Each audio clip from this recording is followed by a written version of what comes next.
Hi guys, and welcome to my kitchen. Today I am going to be showing you a recipe for gluten-free almond cookies. Now I really love these cookies. I've been experimenting with some gluten-free baking recently because I have a couple friends that need gluten-free options. So I'm trying to find good yummy recipes for them, but I'm finding that I'm really enjoying these cookies that have simpler ingredients, short ingredient lists, very easy, very quick to throw together, and just very tasty, very kind of pure tasting. These cookies are nice and chewy. They make an excellent little like after lunch snack, and they just have a very delicate flavor. So I really enjoy them, and I hope you guys will too. Let's get started.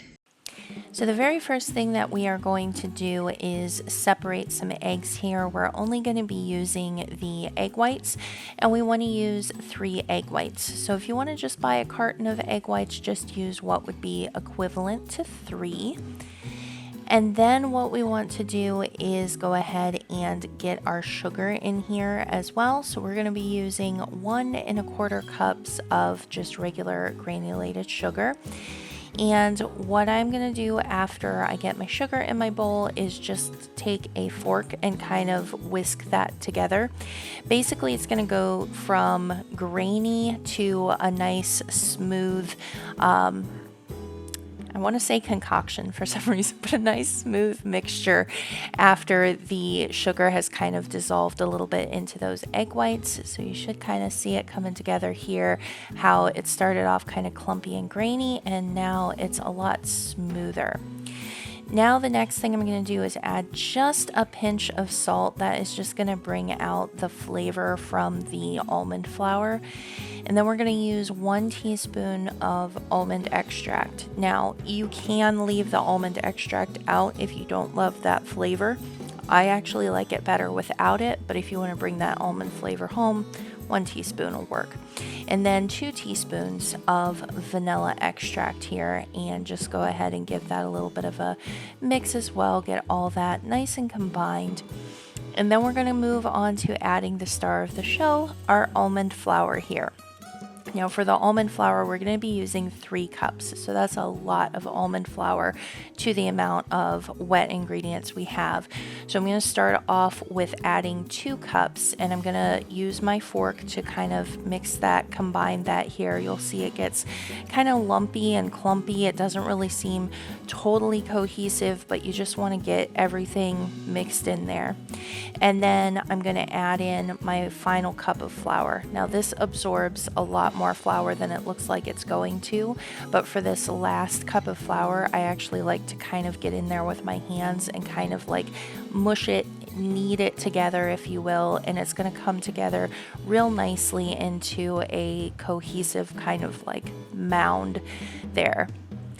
Now after we've got this all coated, everything's all cohesive and together there, then we're going to start rolling this off. And this is the really fun part. This really kind of has the consistency of Play-Doh, and you're going to treat it like you treated Play-Doh as a kid. So just take off a teaspoon amount of teaspoon size there and just roll that together into a ball. And then you want to kind of flatten that. We want to make kind of a little bit of a medallion shape. Now these aren't really going to spread in the oven, but they will puff up a little bit, which you'll see here shortly. So just kind of space them with about an inch or so in between them, just to make sure that they have plenty of room there on your baking sheet. Then you're going to go ahead and bake this in a 350-degree oven, and they're going to bake for about 15 minutes.